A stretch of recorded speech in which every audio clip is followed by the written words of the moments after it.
Here's a number that sounds completely backwards. It takes more energy to fall into the sun than it does to fly past Pluto and leave the solar system forever. Read that again if you have to, because your gut is telling you it's wrong. The sun has more gravity than anything else in our neighborhood. It pulls on everything. It should be the easiest target in the sky to hit. You just point your rocket at that giant fireball and let gravity do the rest, right? Except that's not how it works. And the real explanation is one of the strangest, most counterintuitive facts in all of spaceflight. Engineers have known this for decades, and it still trips people up every single time they hear it for the first time. So today we're taking this apart piece by piece, and by the end you're going to understand orbital mechanics better than most people who call themselves space nerds. Let's start with where you're actually standing right now. You feel completely still. Your coffee isn't sliding off the table. Nothing in the room is flying sideways. But that stillness is a lie your body tells you, because it can't perceive the truth. Right now, this exact second, you're moving through space at close to 30 kilometers every single second. That's not a typo. 30 kilometers every second, non-stop, forever, for as long as Earth has existed. In an hour, you've covered more than 100,000 kilometers without leaving your chair. You inherited this speed the moment you were born on this planet, and you will never lose it as long as you're standing on solid ground. Earth carries you and everything on it in a giant loop around the sun, and that loop is fast. Faster than a rifle bullet. Faster than anything humans have ever built to move on the surface of this planet. Now here's where it gets interesting. When you launch a rocket from Earth, that rocket doesn't start from zero. It starts from 30 kilometers per second, because it's still attached to the planet right up until the engines fire. Every spacecraft that has ever left this world has cheated, in a sense, by borrowing Earth's own momentum before it even ignites. And this cheat is either the best gift in the universe or the worst curse, depending entirely on which direction you're trying to go. If you're trying to reach Mars, Jupiter, Saturn, or that tiny, stubborn dwarf planet way out past Neptune that we call Pluto, this sideways speed is your best friend. All of those worlds are moving in roughly the same direction as Earth, looping around the sun on the same flat racetrack. So when you launch a probe toward them, you're not fighting your own momentum. You're adding to it. It's the difference between merging onto a highway already going the same direction as traffic versus trying to merge going the wrong way into oncoming cars. One of those gets you where you're going. The other gets you a very short, very violent trip. Now flip the problem around and aim for the sun instead. Suddenly, that free 30 kilometers per second becomes an anchor chained to your ankle. To fall into the sun, you can't just point a rocket downward and fire. You first have to somehow stop being a planet. You have to cancel out nearly all of that sideways motion that's kept Earth in a stable orbit for 4.5 billion years. Only after you've killed that sideways speed can gravity actually start pulling you down and in. Until then, your spacecraft just keeps orbiting the sun in a wide loop, same as Earth does, same as it always would, no matter how close the sun looks on a diagram. Here's an analogy that actually captures the physics honestly, instead of the usual lazy comparisons you hear thrown around. Imagine you're standing on a massive spinning carousel, the kind at an old fairground, and you're holding a ball. You want to throw that ball straight into the center pole where the whole thing pivots. Sounds simple, except the second the ball leaves your hand, it doesn't fly straight to the pole. It keeps carrying the sideways momentum it had from spinning with you on the platform. Instead of hitting dead center, it curves outward, missing the pole completely, still circling around it at a distance, just like you were doing a second earlier. To actually hit that center pole, you'd have to somehow throw the ball backward against the spin, fast enough to cancel out its sideways motion entirely. Only then does it fall straight in. That is exactly what a spacecraft has to do to reach the sun. It has to throw itself backward against the direction Earth is already spinning around our star, hard enough to erase most of that motion before it can actually start falling inward. So how much extra push does that actually take? This is where the numbers get almost comical. Engineers measure the total effort a mission requires using something called delta V, which is essentially a budget of velocity change. Think of it as the total amount of speed you need to add or subtract over the whole mission, added up from every single engine burn. To send a probe out toward Pluto, once you're clear of Earth's gravity, you need something in the range of speed you'd already reach with a strong rocket, and a couple of clever slingshots off other planets along the way.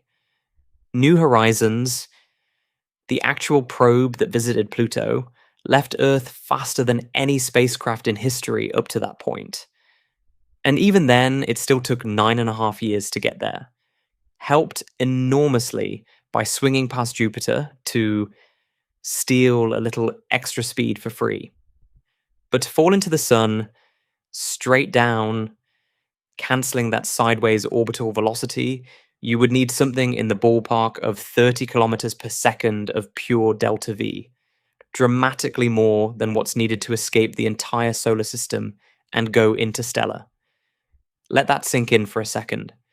It takes less raw effort to leave the solar system completely, blow past every planet, and head off into deep interstellar space forever than it does to gently drop a spacecraft into our own star. This isn't some obscure theoretical curiosity either. This exact problem stumped mission planners for decades, and it's the entire reason humanity didn't get real close-up data on the sun until shockingly recently in the history of spaceflight. We landed rovers on Mars, we photographed the icy plains of Pluto in stunning detail. We flew probes past every planet in the solar system. And for most of that time, we barely scratched the surface of studying our own star up close, because getting there properly turned out to be one of the hardest problems in orbital mechanics. Let's talk about how engineers actually solved this, because the solution is genuinely clever, and it says a lot about how spaceflight really works. You don't fight physics head-on. You trick it. The first real trick involves a maneuver called a gravity assist. And if you've never had it explained properly, prepare for your mind to be a little bit blown. A gravity assist lets a spacecraft steal a chunk of a planet's own orbital momentum by flying close past it at just the right angle. From the spacecraft's point of view, it swings around the planet and gets flung off in a new direction, faster or slower depending on how the flyby is set up. From the planet's point of view, it loses an absolutely microscopic, immeasurably tiny amount of its own momentum in exchange. So small it will never actually matter. Not even over billions of years. It's basically borrowing a tank of gas from a planet that has more momentum than it will ever need. And the planet doesn't even notice it's missing. To fall toward the sun, engineers use this trick in reverse from how you'd normally think of it. Instead of using a gravity assist to speed a spacecraft up and fling it outward, like Voyager did at Jupiter, they use repeated flybys of Venus to slow a spacecraft down, bleeding off that stubborn sideways velocity bit by bit, orbit after orbit, without needing to burn an impossible amount of fuel all at once. It's not one dramatic maneuver. It's a patient, repeated grind, using a planet's gravity as a brake instead of a slingshot. This is exactly the strategy behind the most extreme spacecraft humanity has ever built to survive close contact with our star. It performs multiple flybys of Venus over the course of several years, and every single time it swings past that scorching, cloud-choked planet, it loses a little more of that inherited orbital speed. Each pass tightens the loop a bit more, bringing the spacecraft closer and closer to the sun on each following orbit. By the time it makes its closest approaches, it isn't drifting gently. It's moving faster than any human-made object in history. Faster than a rifle bullet by an almost absurd margin. Close to 700,000 kilometers per hour at its peak.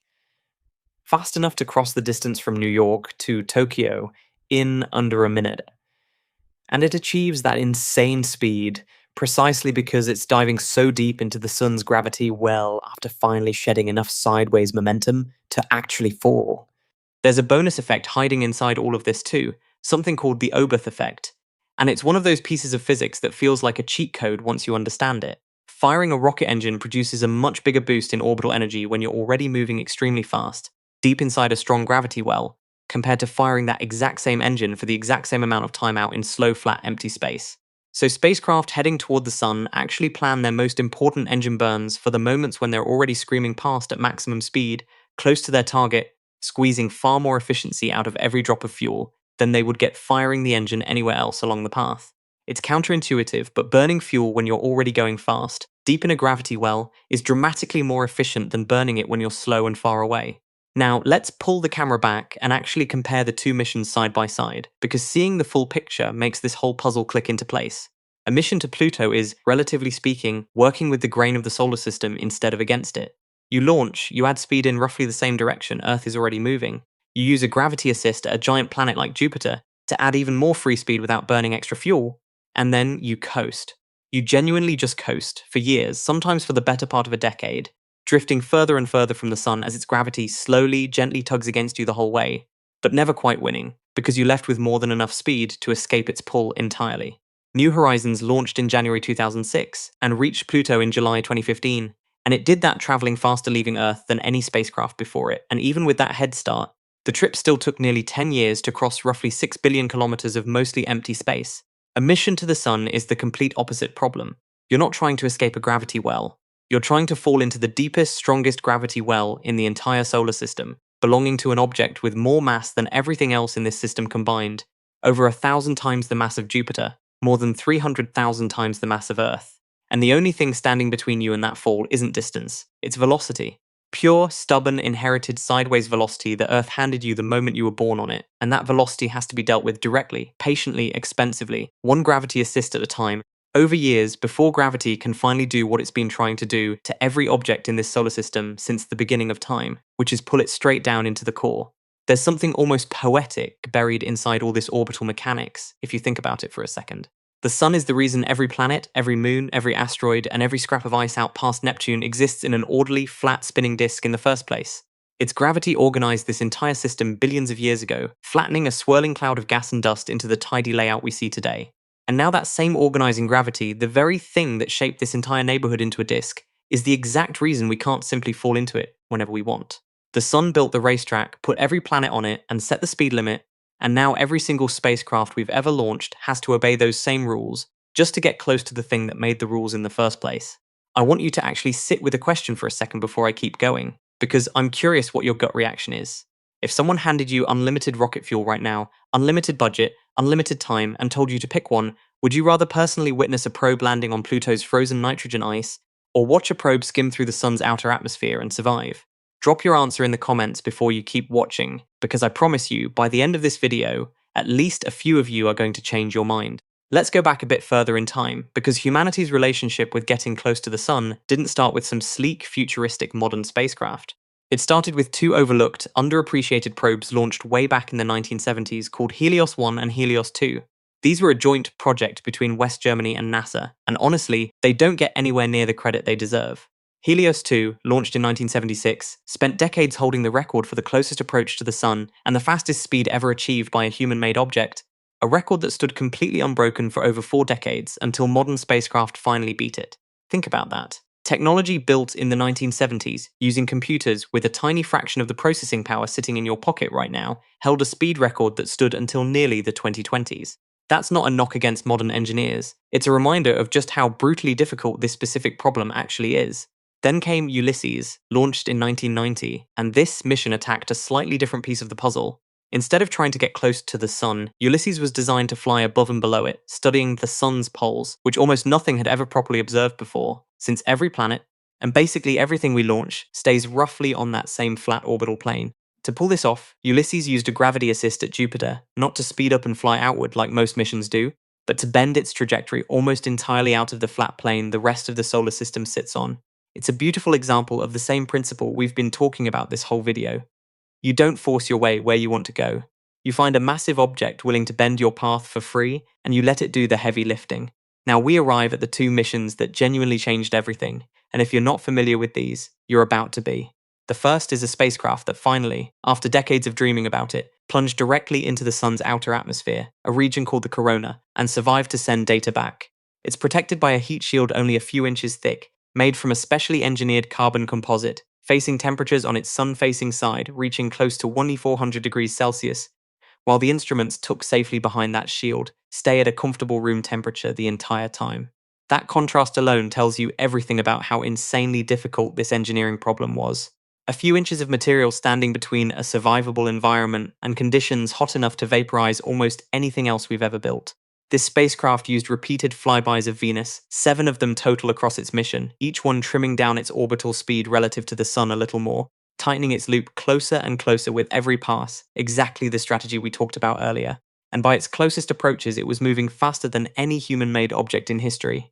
Fast enough that from launch to final closest pass, engineers had to solve heat problems, communication delays, and radiation exposure that no other mission in the history of spaceflight had ever needed to seriously consider. The second major breakthrough came from a European-led mission that took a different but equally clever approach, using multiple gravity assists at both Venus and Earth to gradually tilt its orbit out of the flat plane, allowing it, for the very first time in human history, to photograph the sun's poles directly. Before this mission, every single image of the sun ever taken by humanity, going back centuries of ground-based observation and decades of spacecraft photography, was taken from roughly the same angle, staring at the sun's equator, because that's the only region every other spacecraft, and every planet in the solar system, has ever had easy access to. For the first time, we got to see the top of the sun's head, so to speak, and what scientists found up there genuinely surprised them. Patterns in the magnetic field and solar wind that nobody had properly modeled before, simply because nobody had ever been in a position to look. Here's something worth pausing on, because it connects everything we've covered so far into one clean idea. Every single mission we've just talked about, stretching across 5 decades of spaceflight, from the 1970s Helios probes all the way to the most advanced solar spacecraft flying right now, use the exact same core trick to solve the exact same problem. Gravity assists. Patient, repeated, carefully calculated flybys bleeding off velocity a little at a time, because there has never been, and still isn't, any chemical rocket powerful enough to simply cancel 30 kilometers per second of sideways speed in one single dramatic burn. The sun sits right there, the biggest, brightest, most obvious target in our entire sky, and getting to it has demanded some of the most patient, most clever engineering in the entire history of space exploration. Let's talk numbers for a second, because I think raw comparisons make this stick in your brain far better than abstract explanations do. New Horizons, heading to Pluto, left Earth's surface moving at roughly 16 kilometers per second relative to Earth, making it the fastest object ever launched directly from our planet at that point in history. It still took over 9 years to reach Pluto, covering roughly 6 billion kilometers. Now compare that to a spacecraft trying to fall into the sun. Even after multiple gravity assists at Venus, spread across several years, shedding velocity bit by bit, it still takes repeated passes, repeated adjustments, and careful patience before the spacecraft can achieve a close approach. The distance to the Sun from Earth, on average, is about 150 million kilometers, roughly 40 times closer than Pluto. And yet, despite being 40 times closer, reaching the Sun properly with a controlled, survivable close approach has taken more mission time, more clever engineering, and honestly, more raw delta V than reaching a target 40 times farther away. This is the part where most people's brains genuinely resist the conclusion, because everything about our daily intuition tells us that closer things should be easier to reach than farther things. It's true almost everywhere else in life. It's true when you're driving somewhere, walking somewhere, even throwing something across a room. Closer usually means easier, but orbital mechanics doesn't care about distance the way our instincts want it to. It cares about velocity, about the specific direction that velocity is pointed, and about how much energy it takes to change that direction into something new. Distance is almost a side note in the equation. Velocity is the real currency, and the sun happens to demand an absolutely enormous, painful amount of it. I want to bring up one more angle to this, something that doesn't get talked about nearly enough, and it's the radiation and heat problem layered on top of the orbital mechanics problem. Even once engineers figure out the trajectory, even once the gravity assists are planned out perfectly and the fuel budget checks out on paper, you still have to build a machine that can physically survive getting close to the sun. The intensity of sunlight near the sun's corona is roughly 475 times stronger than what we experience here on Earth. Solar panels that would work perfectly fine anywhere else in the solar system would be instantly destroyed at that distance.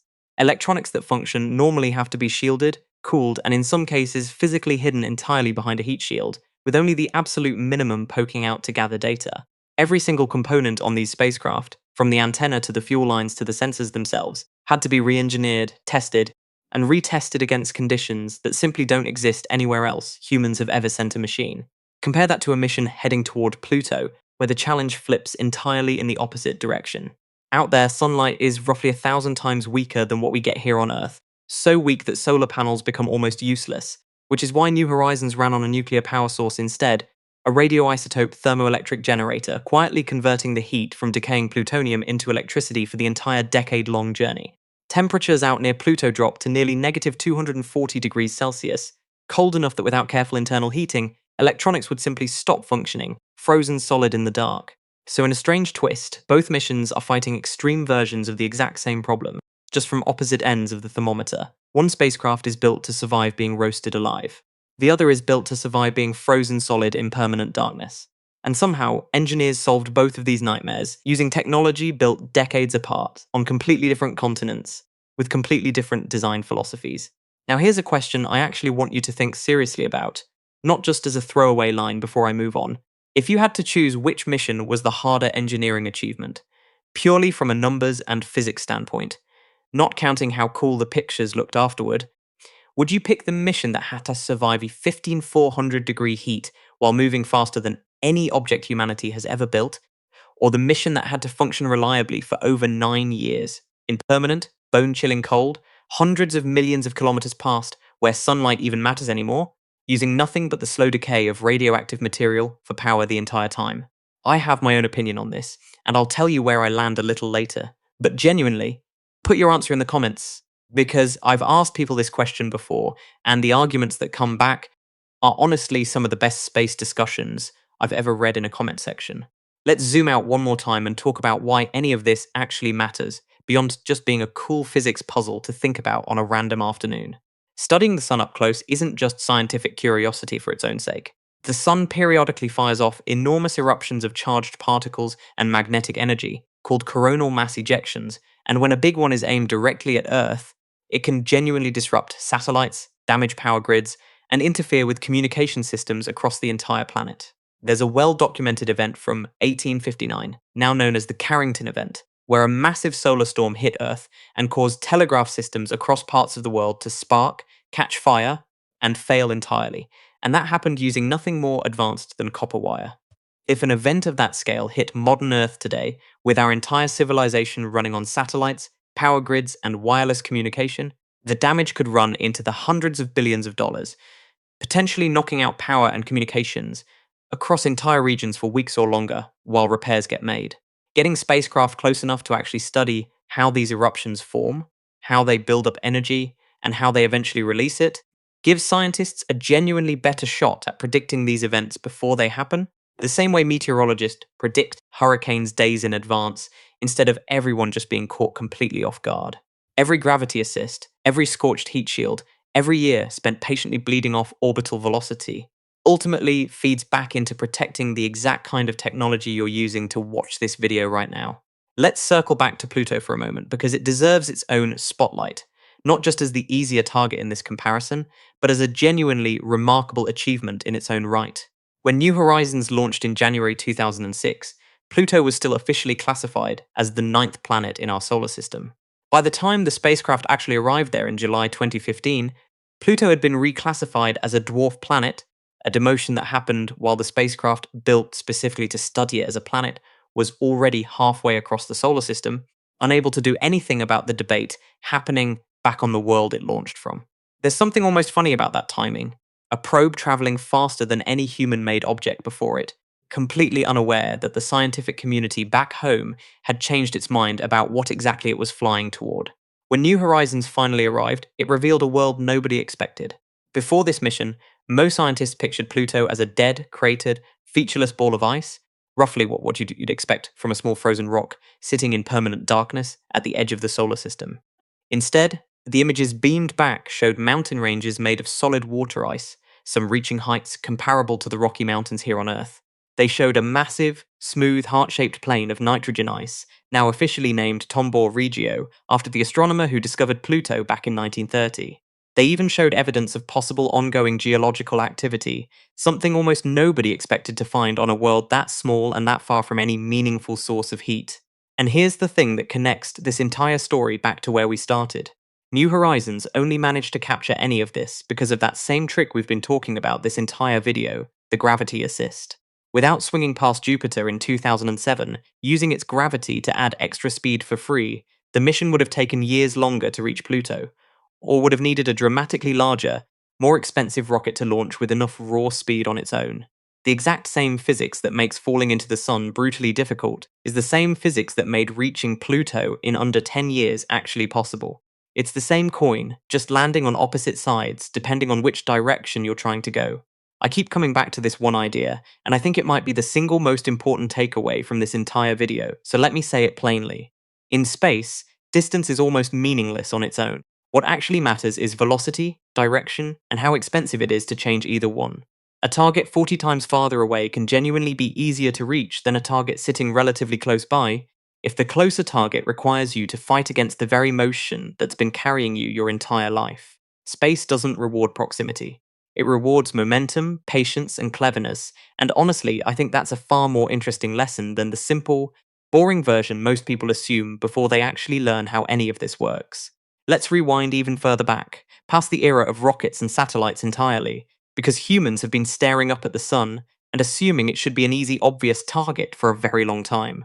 For most of history, people looked at the sky and saw two categories of objects. There was the sun, blindingly bright, dominating the entire day, impossible to ignore. And there were the stars and planets, faint pinpricks scattered across the night, requiring careful, patient observation just to track their slow movements. Naturally, people assumed the brightest, closest, most obvious object up there would also be the simplest one to understand, and eventually, the simplest one to reach, once technology finally caught up. Nobody sitting under an ancient night sky, watching that fireball rise and set every single day of their life, could have guessed that reaching it would one day prove harder than reaching a tiny, frozen speck of a world so distant it wouldn't even be discovered until the 20th century.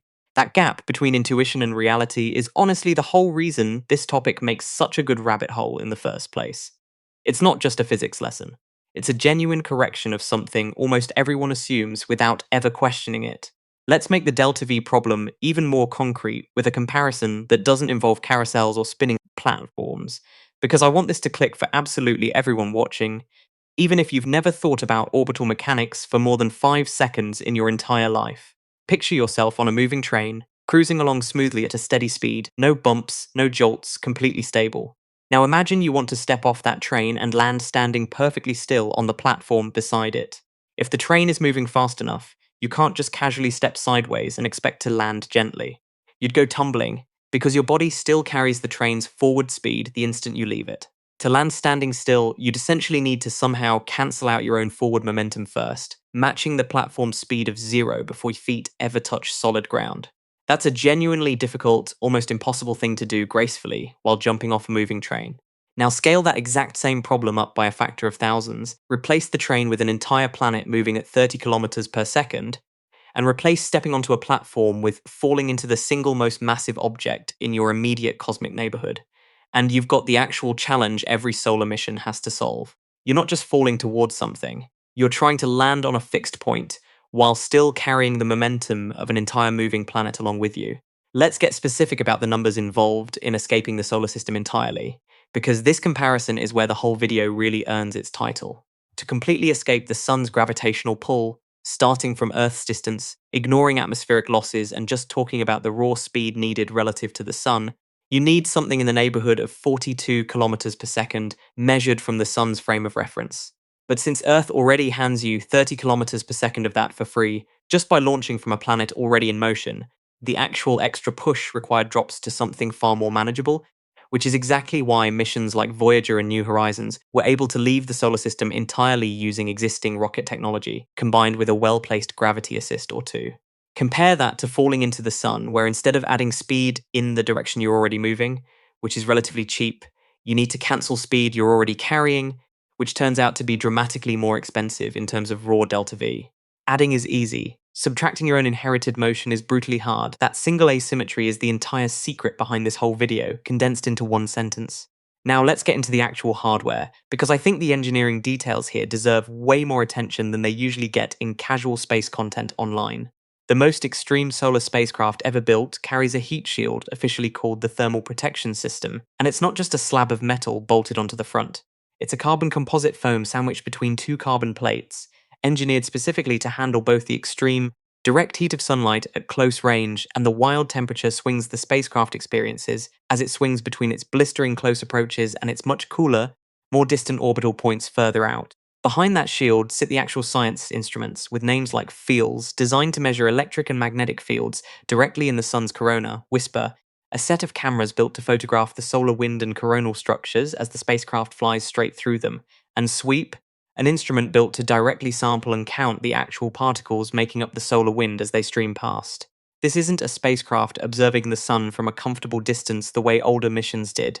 This is a spacecraft flying directly through material that used to only be observed indirectly from millions of kilometers away, using instruments never before subjected to conditions anywhere close to this extreme. That mission launched in August 2018, and it didn't reach its record-breaking speeds immediately. It took years of repeated Venus flybys, gradually tightening its orbit, before it reached its closest, fastest passes. Each flyby of Venus wasn't a dramatic, single moment either.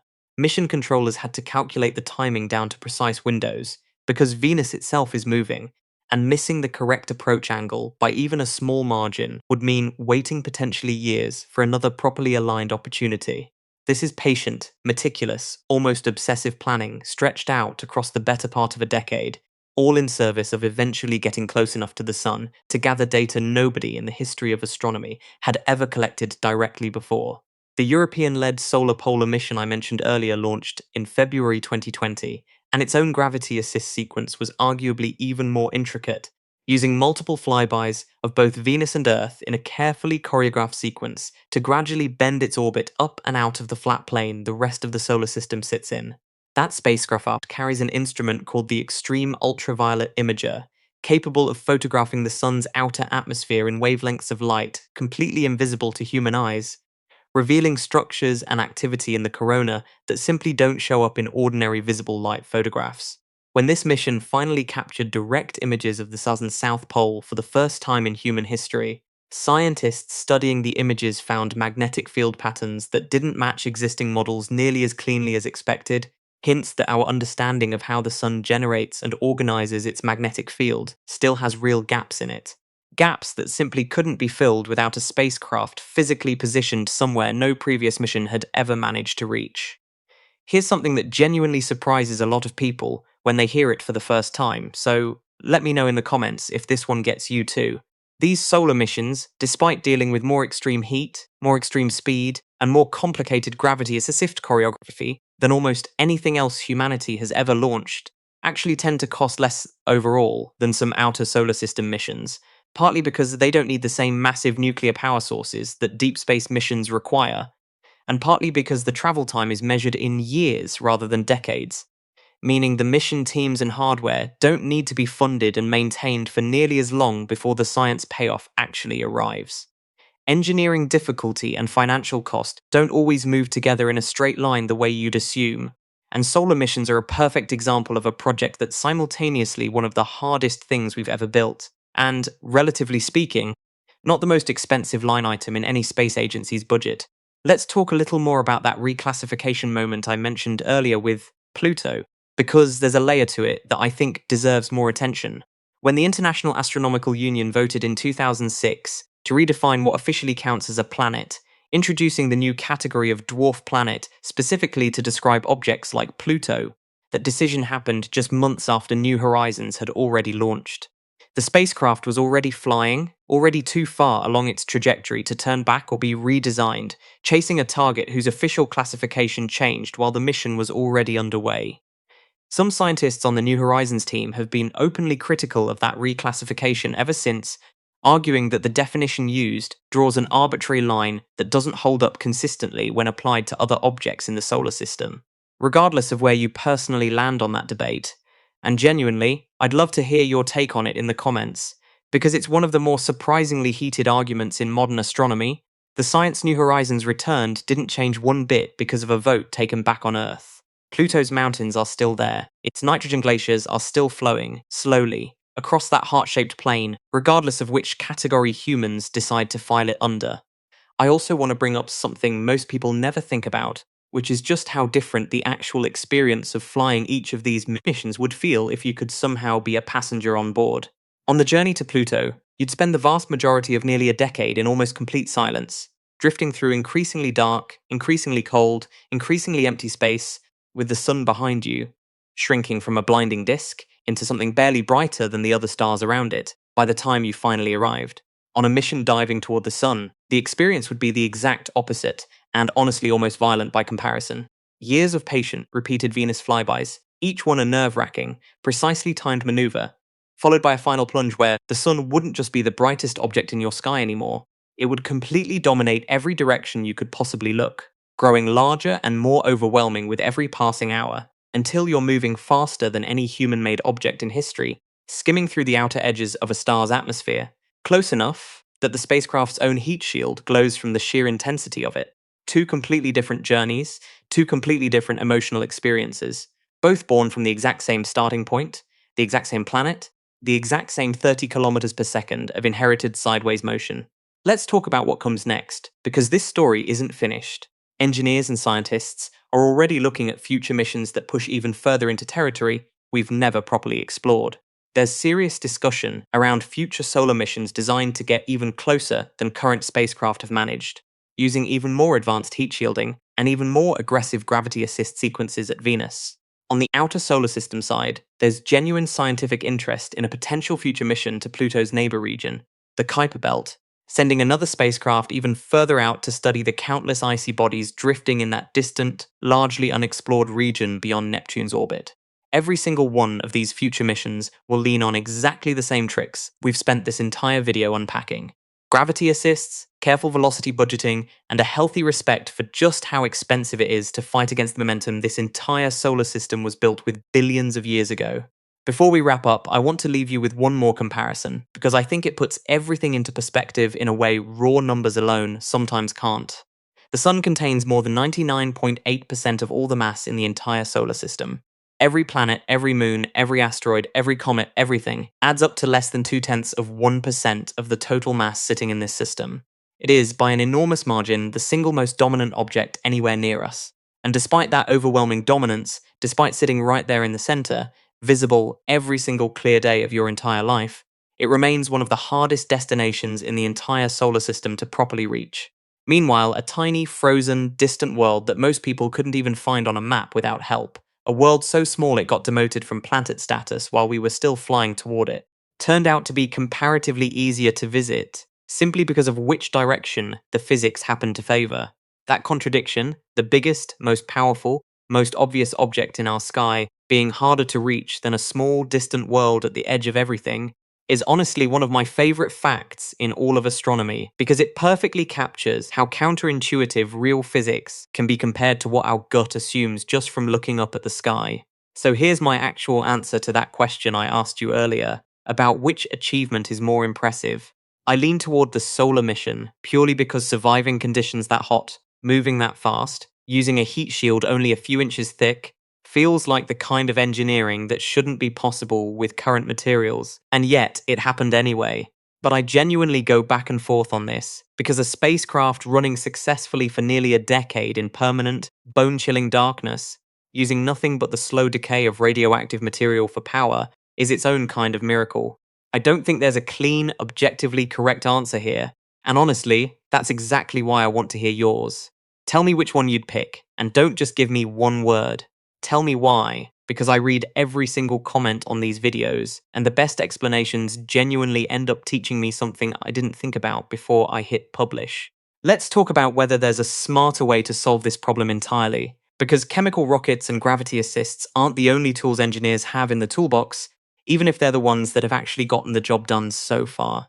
There's serious ongoing research into ion propulsion, engines that produce only a tiny gentle thrust compared to a chemical rocket, but can run continuously for months or even years without running out of propellant nearly as fast. A chemical rocket burns hard and fast, delivering huge thrust for a few minutes before shutting off completely.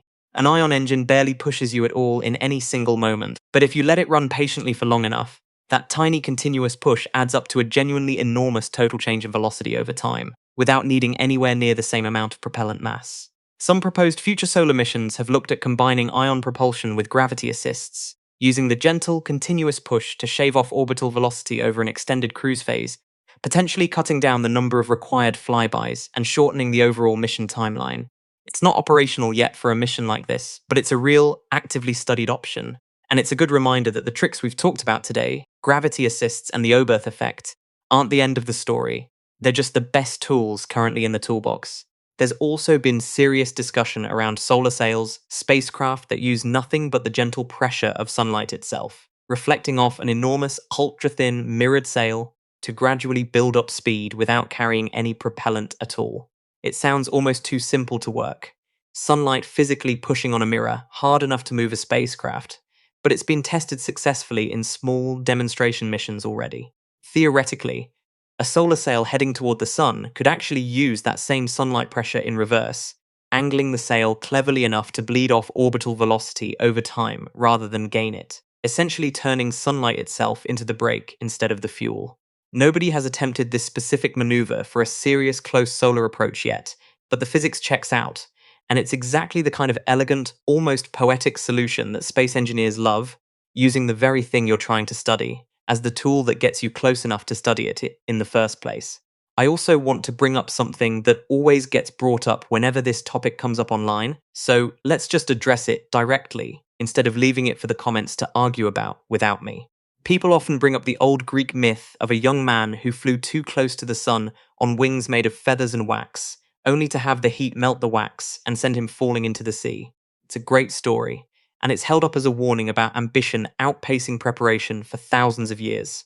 But the actual physics we've walked through today flips that myth almost completely on its head. The real danger of approaching the sun was never that you'd simply drift too close by accident and get cooked before anyone noticed. The real danger and the real difficulty is that you almost can't get close by accident at all. Orbital mechanics actively fights you the entire way, forcing you to fly further from danger, not closer to it, unless you deliberately, patiently, expensively cancel out the exact velocity that would otherwise keep you safely far away. In a strange way, reaching the sun takes more careful planning and more deliberate effort than staying safely distant from it ever would. The myth warns about flying too close by mistake. The real science says the mistake would actually be flying too far, and it takes real, sustained effort across years of careful engineering to correct that mistake and actually get close. One more thing before you go, and I promise this isn't just filler. If you made it this far into the video, you now understand something that trips up even people who consider themselves fairly knowledgeable about space. You understand why the sun, despite being the closest star and the most dominant object in our entire solar system, remains one of the hardest places to actually visit. You understand why a small frozen dwarf planet 40 times farther away turned out to be comparatively easier to reach. And you understand the actual physics behind gravity assists, delta V, and the Oberth effect, concepts that most documentaries either skip entirely or explain so poorly that they end up more confusing than helpful. If any part of this genuinely surprised you, especially that number, 30 kilometers per second of sideways speed standing between us and our own star, I want you to actually type it out in the comments. Not just a quick reaction. Tell me specifically which part flipped something in your head, whether it was the carousel analogy, the Oberth effect, the temperature numbers, or just the raw comparison between Pluto and the sun. Those comments genuinely help this video reach more people who'd enjoy it just as much as you clearly have, since you're still here listening this deep into the video. And if you've got a topic like this, something that sounds simple on the surface but turns out to be a genuine rabbit hole once you actually dig into it, drop that in the comments too, because some of my favorite videos have started exactly that way, from a random comment that made me stop and go, wait, why is that actually true? Think about how this same idea might apply somewhere else entirely, on a scale that makes our own solar system look small. Every star in the galaxy is spinning around the galactic center, dragging its entire family of planets along with it, the exact same way the sun drags us along at 30 kilometers per second. If some future civilization, human or otherwise, ever wanted to send a probe from their home planet down into the exact center of their own star, they'd run into precisely the same wall we've been talking about this entire video, just scaled up to whatever their local star's mass and orbital speed happens to be.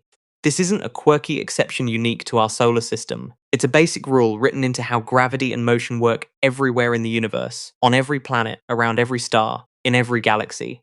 Wherever there's a dominant mass at the center of a spinning system, and something smaller inheriting sideways velocity by being born on a world already in motion around it, that same brutal asymmetry shows up. Adding speed in the direction you're already moving stays cheap. Cancelling speed you never chose to have in the first place stays expensive. It's one of the few genuinely universal lessons hiding inside a topic that looks, on the surface, like a narrow specific fact about our own solar system. Space has this incredible habit of taking the most obvious, intuitive assumptions we carry around every single day and quietly flipping them upside down the moment you actually run the numbers. Closer isn't always easier, bigger isn't always more dominant in the way you'd expect. And sometimes the hardest journey in the entire solar system isn't the one heading toward the edge of everything, into the cold and the dark and the unknown. Sometimes it's the journey heading straight back toward the thing that's been staring at you your entire life, sitting right there in the sky, closer than anything else, and somehow still one of the hardest places in the universe to actually reach.